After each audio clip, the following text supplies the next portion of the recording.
My father was a stereotypical deadbeat drug addict. He injected, snorted, smoked anything he could get his hands on, and was prone to extreme violence. There are a million stories I could tell, but I'm going to focus on one in particular for this story. Despite what my mom was going through, she stayed with my father because of me.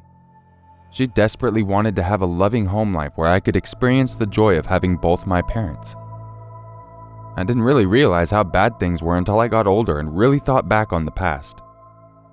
My father would buy drugs before he fed me, take me to crack houses in terrible neighborhoods, bring me to houses of his friends, and left me to entertain myself while he cheated on my mother. I woke up almost every morning to him being covered in his own piss and vomit. I could never understand why my mother was so upset and what she was putting herself through working 10 hours a day just to come home to her own hell.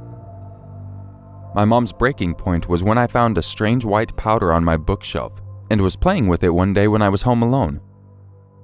We tried to leave for the first time that night. My mom and I gathered the small things we could fit in her bags, stuffed it in the back of her truck, and drove to her sister's house. It took about 2 days for my father to find us, and the fallout was exponentially worse than what we could have imagined. No child wants to give up on a parent no matter how abusive they are. My father was crying on the doorstep to my aunt's house, pleading his case, and how he would give up drugs if we just came home with him. I believed him, and my mom and I returned home. Everything was exactly how it was left, except 2 of our dining room chairs were placed in the middle of the kitchen. As I entered our apartment, I heard him smash my mom's head against the entry wall to the left. She wasn't knocked out, but the sound it made was vile, like a bag of meat being thrown on the floor. As she collapsed from the pain, I remembered turning around confused. I felt a weird sense of anger I haven't felt since, where everything inside felt like it was on fire. I ran at my dad. The next part was like a movie. He threw a punch so fast I couldn't see it coming. I woke up tied to a chair, not being able to hear properly and not knowing where I was. My nose was plugged with something. I looked around the room and my father was by the stove boiling water. One hand was tied outstretched. I couldn't focus on anything and the light was piercing. The most intense pain I had ever felt to this day was having that water poured on my hand. I had never seen my mom cry before this. If it wasn't for the neighbors calling the police, I think my mom and I would have died right there. I was brought to the hospital and treated for second-degree burns covering 75% of my hand. Once the blister healed, there were 2 huge ones and 1 small one. The skin once they popped was weirdly smooth. A fractured orbital bone and a broken nose. My mom filed for divorce the next day, and my dad was charged with aggravated assault and was given orders not to contact anyone in our family until the trial had concluded. I thought everything was going to be okay.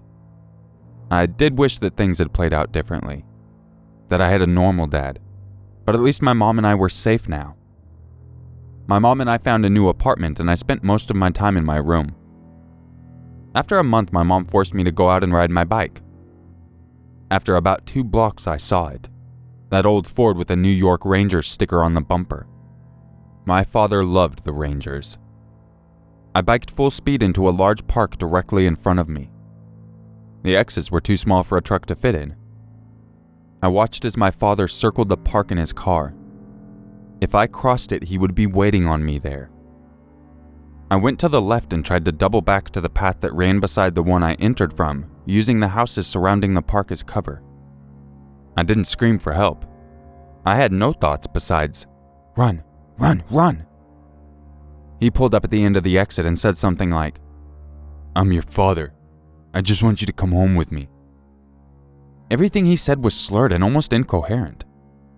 He got out, hugged me, and I hugged him back. As I was walking away to leave, his hand covered my mouth and his other hand grabbed me by the waist. He popped the trunk and stuffed me in.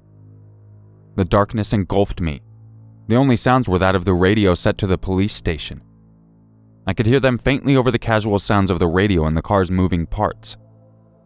I had seen in a TV show that cars have a trunk release from the inside. I couldn't find it if there was one in the pitch black. I tried calling around for anything to get out. My hand just ran over empty bags and papers with some plastic tubing. Nothing I could even try to defend myself with. I thought about what was going to happen to me. I wondered if he would kill me once the car stopped. I wondered if he was just driving away with me and going to try and start a new life with me so my mom could never see me. I thought about how my mom would react. I knew she would blame herself. I lost track of time, even though I'd later find out it hadn't been that long. After 20 minutes, my father lost control of the vehicle and crashed into an oncoming car on a semi-busy road. I was thrown around in the trunk. I broke 2 ribs from the impact, refractured my still unhealed orbital bone as well as dislocated my shoulder. My father was dead on impact. The trunk had been popped open in the crash. Feeling the fresh air mixed with the metallic taste of blood hit my mouth was the last thing I can still vividly remember. The ambulance was the first to arrive at the scene. They were afraid to move me as I could have been paralyzed easily from a crash like that. Apparently, I was murmuring incoherent gibberish. They pricked my feet with a pin, and when they moved, they loaded me onto the ambulance while police arrived on the scene. Once at the hospital, I had my clothes cut and replaced by a blanket. They placed me in another dark room, the only determinable feature being a TV turned on to Dora the Explorer. The nurse was trying to explain to me that I was being put to sleep so the doctors could help me. I screamed I wasn't going to sleep no matter what they did to me. I slowly drifted off, fighting the restraints less and less. I woke up being wheeled back and started screaming and crying as loud as I could. My mom and the rest of my family were there. I was confused, but they talked me down. I spent the rest of the week watching every episode of Pokemon I think they've ever made. I'm still not okay with what happened 100%, but I felt like maybe getting it out there might make me feel a little bit better. I got into drugs and alcohol for a bit to help with the pain, but I kicked it because I didn't want to end up like him. I just often think about what life would have been like if I had been born into a normal family with a normal father.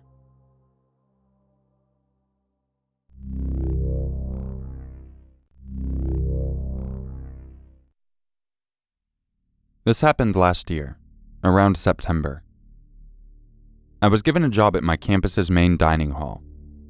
I was in charge of inventory. It was a 15-hour-a-week job that I had taken to get a little extra money. It wasn't hard at all. I just counted the amount of plates, cups, miscellaneous food items, etc. After that, I just chilled until my shift ended, which was usually around 10 p.m. It was my first day, or night actually, on the job. My supervisor was an asshole. He told me what to do, and then went home. He left me there to do the job by myself at around 7 p.m. It was already dark, but I did what he said. The place was creepy when it was empty. I finished in about 45 minutes. I sat around bored in the darkness. I played a few 1,000 games of Angry Birds. Still had an hour and a half left until my shift ended. Fuck. So I did what any good girl would do. I went into the kitchen. The kitchen was huge. It wrapped around half the building, it seemed. I went into the freezer area just to see what was there, and that's when I heard a bang from the front part of the kitchen. It scared me so bad that I slipped and fell. The floor was slick in the freezer. I crawled out on all fours to see what the sound was.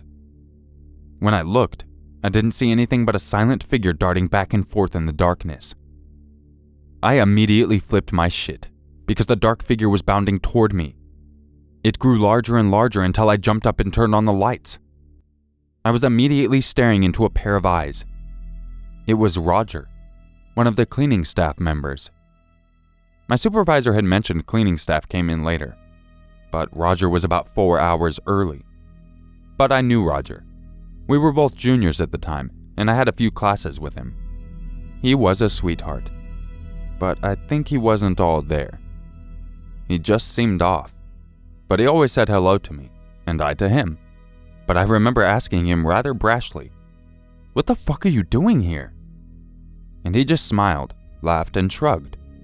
He didn't say words, and I was creeped the fuck out. Then he told me he had heard I got a job there, and he wanted to keep me company. I told him I was fine. He didn't leave right away. and I'm not the type of person to be incredibly mean and upfront, so I let him stay. Roger and I ended up talking about our classes and stuff. I realized that he just needed a friend, and I was happy to give him that. But the end of my shift came, and I told Roger I was leaving. I only had to go down to the basement level to turn off the heating/air unit, which is what people in charge of inventory did as part of the closing procedures. Roger said his goodbyes, then left. I went downstairs without thinking about it. Later, while I'm coming back from downstairs, I heard a door slam, heavy footsteps, and then Roger is standing at the top of the stairs. He told me there was a strange man outside and then he'd walk me to my car. I stopped, hesitated, then nodded. I trusted Roger. He was harmless. So I thought. I sent a text to my boyfriend and I told him I was on my way home. My phone, conveniently enough, died right after I sent the text. I gathered my things, but I couldn't find my wallet. I had left it on the front desk, but it wasn't there. I looked all around, retracing my steps, and spent an extra 30 through 45 minutes looking. Roger joined in on the help. He pretended like it was a game and was laughing about it the entire time. I was growing uncomfortable and agitated because I couldn't find my fucking wallet. As Roger bent down to look under a table, I saw the tip of my wallet poking out of the back of his pants. He had my wallet the entire time, but I felt uneasy about the whole thing. Why did he go along with this joke for so long? I called him out on it, beyond pissed off. I told him, rather abrasively, to give me my goddamn wallet back, and he held it out in front of me like I was a fucking dog. I thought to myself, you only have $5 and your student ID in there. You can get a new ID for about $10. Let the fucker have it. So I turned around, grabbed my keys, and hauled ass out the door. I turned around and was instantly barreled over by Roger. I hit the pavement outside the dining hall hard enough to daze me. He was laughing, and my vision was spinning. I pulled myself up. Roger was pushing me around, almost taunting me. I started wailing. I mean straight up Jamie Lee Curtis screaming. Roger shoved me hard enough to cause me to fall again, and I got up and ran across the parking lot. He was much larger than me, and much faster. He ran along beside me and just laughed. The fucker laughed. I didn't even run to my car. I ran out into the middle of the highway and screamed for everything I was worth. Roger was running up to me just as campus security sped and stopped right beside him. They asked what the problem was, but I was hyperventilating and having a panic attack. Roger just swore up and down he was trying to give me my wallet back, but I finally sobered up enough and screamed. He was chasing me, and he took my wallet and he wouldn't leave me alone. And blah blah blah, damsel in distress, tears, blah blah blah, all that mess. They took Roger in and my boyfriend came and saved the day for me. After they watched the security footage, Roger left campus after that. Never heard what happened, didn't care, and I vowed to never work another overnight job alone again. It was pretty fucking terrifying.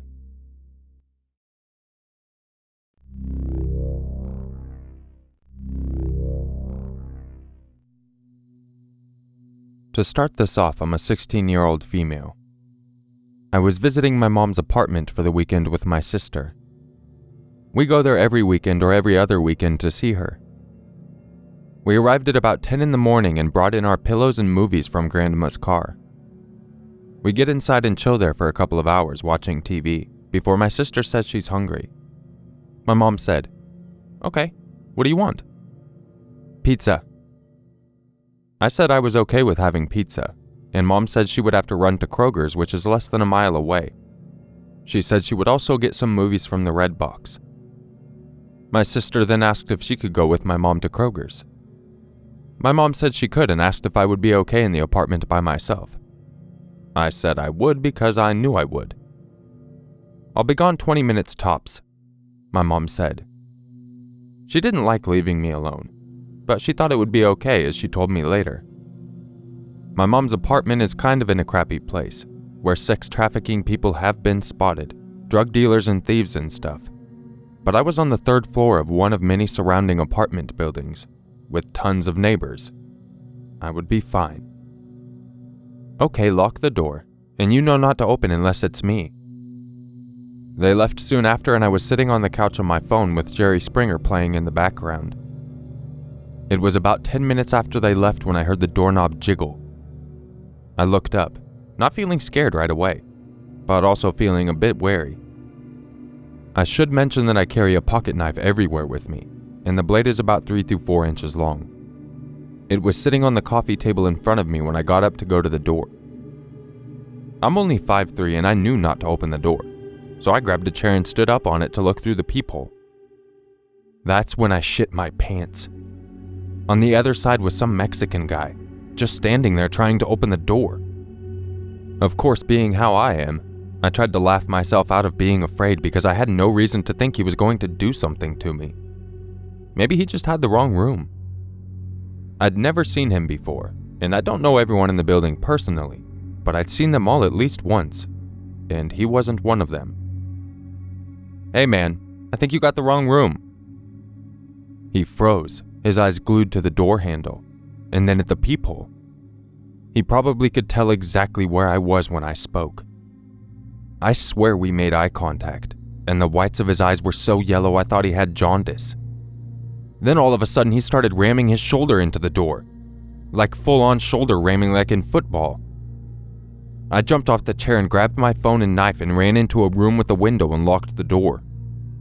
I called my mom's friend who lives in the apartment building across the street and started crying hysterically and said, "Jess, someone's trying to break in. Call the cops. Bring Chris. Please just get over here."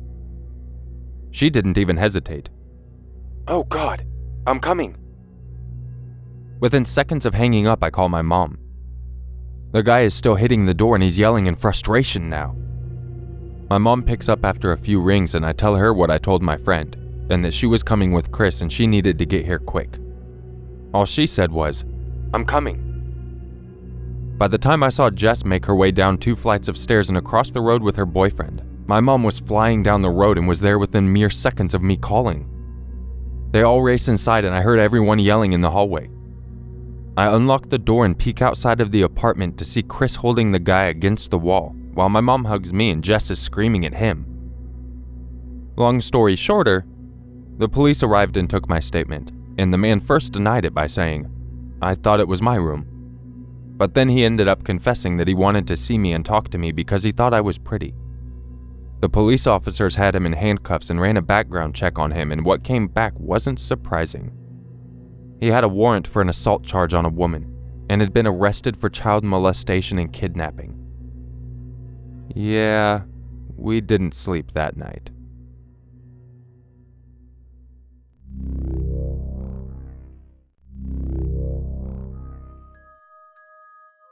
If you enjoyed this video, you know what to do. And if you would like a chance to have your story featured in an upcoming video, make sure you email it to urmaker6260@gmail.com. I wanted to give a special shout out to everyone for showing some love in my last video, the live stream on the 7th. You all are awesome. Those videos I tend to kind of post and forget about type of thing. So if I don't respond to comments, which I probably won't respond to most of them, don't hold it against me. But I do appreciate all the support. It's just one of those things, you know. So I hope you enjoyed this video. Sorry it's been so long. If you follow me on Facebook, you know some of my family's also been affected by the fires going off in Cali. And my grandmother was actually on a red flag evacuation warning. That has since been lifted. Their city is actually considered a safe zone now. So that's a good thing. For everyone else who might be affected by the fires, I hope you stay safe, and if you have to leave, make sure you leave. It's better to just lose the items as opposed to a person, because as everyone says, things can be replaced, but a person can't. So to everyone affected by this fire that's going on, make sure you're just keeping an eye out and ear out. And I know in a lot of cases, sometimes they don't even have phone or internet, so try to look out for your friends. I hope everyone has a great weekend, and I will catch you in the next video.